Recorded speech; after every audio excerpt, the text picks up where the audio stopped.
ผมมีน้ำกับดำพี่น้องถึงเวลาจุกจิกไปสำหรับปีนี้แม่นคลิปบ่ได้มียังละมีแต่วนเวียนเกี่ยวกับน้ำบ่มีน้ำนี่แหละ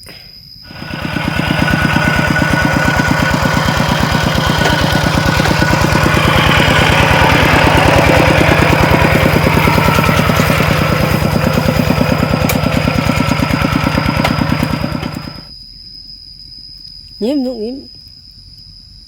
เพื่อนบายบายทีมก่อนสาธุบายบายแบบนี้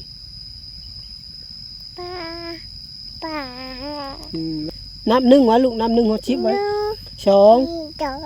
3นับไป5กราบทักทายสบายดีท่านผู้ชมทุกท่านเนาะมื้อนี้กะมาหน้าบ้านกดควายพี่น้องเอ้ยมากับน้องอลิสาแล้วก็แม่เพิ่นหาอยากกินขนมอีกแล้วมื้อนี้ว่าสิออกมาคาดหน้าพี่น้องจุดประสงค์แต่ว่าบ่มีน้ำบ่มีจักหน่อยเลยมื้อนี้บ่แถมยังแดดซ้ำว่าจะคาดลองเบิ่งคาดแบบดินแห้งเลยนะเพราะว่าเมื่อวานนี้ป้าจ้อยแล้วก็แม่น้องอลิสาไปลูกกาลูกได้ประมาณ50 มัดนี่แหละถ้าบ่ดำปลากาไว้มันก็เหลืองแล้วก็เลยอยากจะลองไปคัดแบบแห้งๆนี่แหละคัดลองเบิ่งถ้ามันบ่ติดละจังสิลงไปจิกจักแถวนั้นแหละพอได้จิกก็เอาถ้าบ่ดำก็บ่ได้เพราะเขาจำเป็นลูกกาไว้แล้วนะเดี๋ยวสิพาพี่น้องลงไปเบิ่งน้ำอยู่กลางนาเนาะว่าสิสะไพรขนาดใดไปตอนนี้ก็ป้าจ้อยก็เจ้าไปตะแคกพี่น้อยเพิ่นไปซื้อเครื่องซื้อของข้าวหั่นขนมข้าวต้มเพิ่นนี่แหละพอมันจากเบิดแล้วก็เลยว่าไปตั้งแต่เช้าไปกับลุงต้อมว่ากลับมาแต่ตะแคกเพิ่นก็สิออกมานาน้ำหลังให้เพิ่นเอาดีเอามาก่อนครับแม่อลิสาไปคาดนาวันนี้พี่น้องเบิ่งสภาพนาพี่น้องบ่อนอื่นน่ะฝนตกพอมีน้ำให้คาด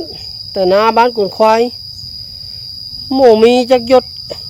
อยากได้ล้างมือกับทั้งยากนะครับกากับตัวสีเหลืองหมดแล้วแต่ว่าน้ำนายังหมูมีอยู่โอ้ปัญหาเก่าๆซ้ำๆเดิมๆ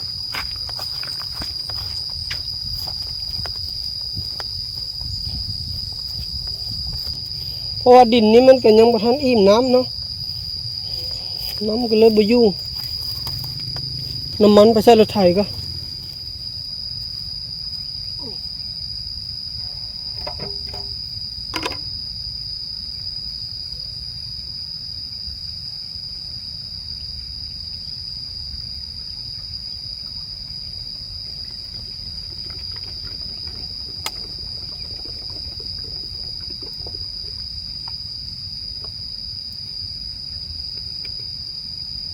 เดี๋ยวจะมาลองคาดเบิ้งพี่น้องว่ามันสิได้บ่ถ้ามันบ่ติดก็คาดเลยแห้งก็ได้มันแต่ถ้ามันติดก็จังสิยาถ้าดินมันติดแล้วก็ภารกิจจะยกเลิกในการคาดนาโอ้โห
อนนี้ก็คาดแล้วเป็นที่เรียบร้อยพี่น้องนี่ก็แม่นผลลัพธ์ที่ได้เนาะคาดนาบ่มีน้ำพี่น้องก็ได้ประมาณนี้มันติดดินพี่น้อง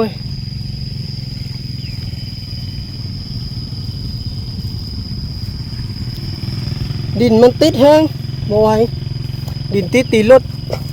จนแน่นแอบบ่อยากไปพุ่นแหละพี่น้องไอ้พุ่นก็คือสีเอาให้เดียวนี้แหละพี่น้องย่าลองดำเมื่อก่อนให้เดียวนี่ก็ได้มันติดแห้งเพราะมันยากค่ะน้ำบ่มีน้ำเนาะโอ้พี่น้องเอ้ยคิดว่าจังใดดีอธิบายบ่ถึก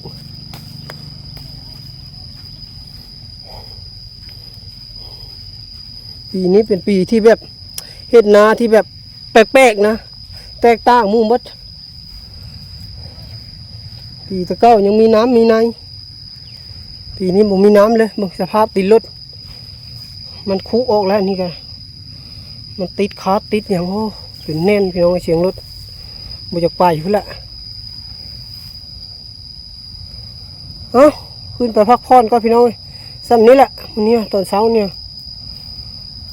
มึงให้แม่น้องลิซ่าลงมาดำมึงก่อนตอนนี้ก็บรรยากาศก็สักสายจังหน่อยแล้วล่ะ8-9 โมงแล้วจะได้ละนะแต่คานบ่เคยดำน้ำไม่น้ำก็ดำปีนี้เนาะแห้งแล้งขนาดเลยจู้จะเจ็บพันมือเจ็บปวดมือพี่น้อง เบิ่งอีแม่ดำน้ำบ่มีน้ำลูก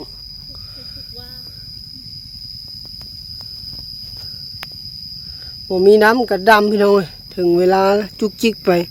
สำหรับปีนี้แม่นคลิปบ่ได้มีหยังละมีแต่วนเวียนเกี่ยวกับน้ำบ่มีน้ำนี่แหละจนกว่าสิแล้วนาพุ่นละพี่น้องต้องขอโทษขออภัยน้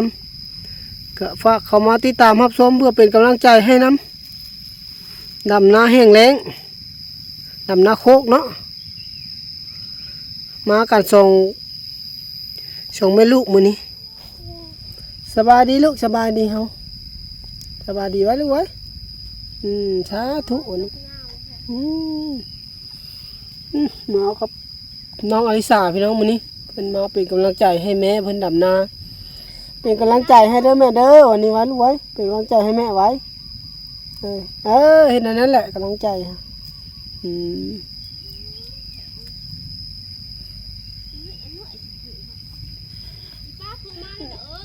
โทรมาแล้วยังบ่ทันมาแต่ตะแคกแต่ว่าลุงต้อมมาฮอดแล้วว่ะป้าจ้อยยังอยู่แต่ตะแคกสงสัยท่าขึ้นรถสองแถวบ่ให้แม่น้องอลิสาเป็นผู้ดำพี่น้องเป็นอดีดูแลนางเอกเพิ่น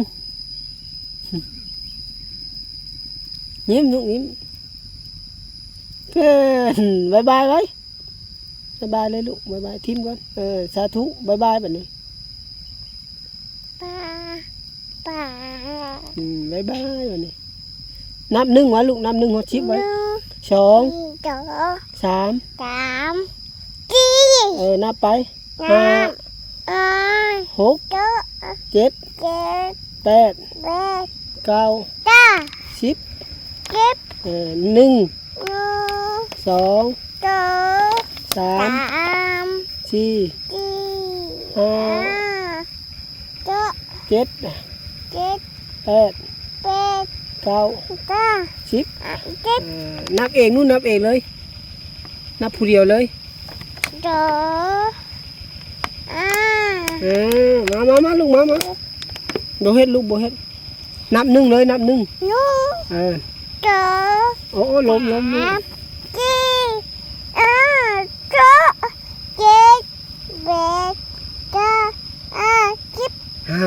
ฮอตชิปเนาะลูกเนาะลูกนับฮอตชิปเลยเนาะน้องอลิสาเริ่มนับเลขเป็นแล้วพี่น้องนับฮอตชิปก็ได้แล้วบัดมือสิมาดำมาลีเด็ดนาบอดกุดควายกับเด็ดแท้ว่าพี่น้องแม่น้องอลิสาดำผู้เดียวไปไต่ตุนเพิ่นอยู่ดอก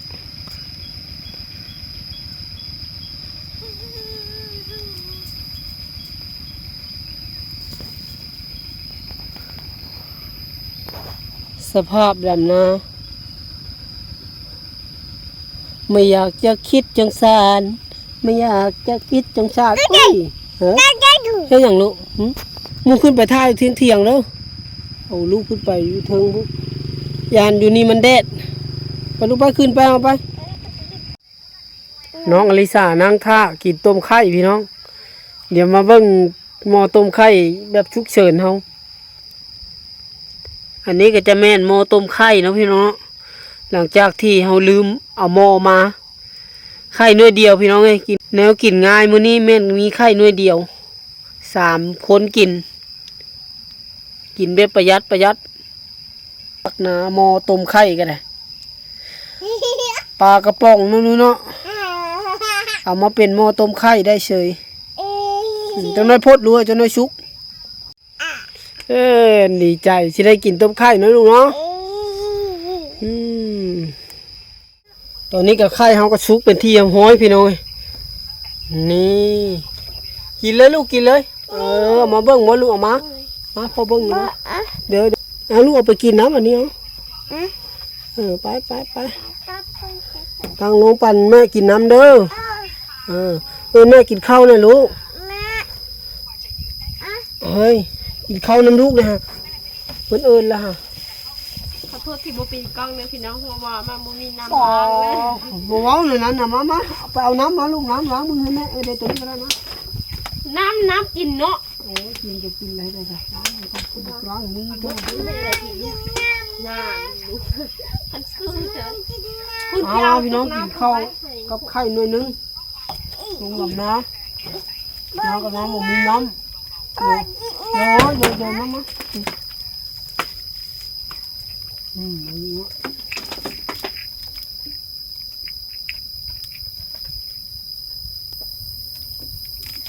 เอามาโยแดดแซวว่าเป็นไม่ฝนนี่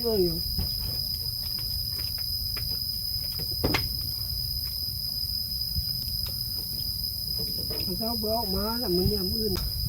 ไม่ต้องเบิ้งเนาะมาได้กินข้าวได้พี่น้องข้าวแล้วนี่อาหารก็ได้เขาขาไว้นี่เนาะอิ่มอยู่เนาะโดยอิ่มอยู่บ่ลูกอิ่มอยู่บ่ซ้ำนี่กับลูกโดยตักกินลูกตักกินจงให้น้องอลิซาเนาะเพิ่นพ่อเพิ่นเป็นเด็กน้อยพ่อแม่กินยังก็ได้ขอบใจเขาติดเหมือนมือพี่น้องเอ้ยเอาเข้าให้แม่เพิ่น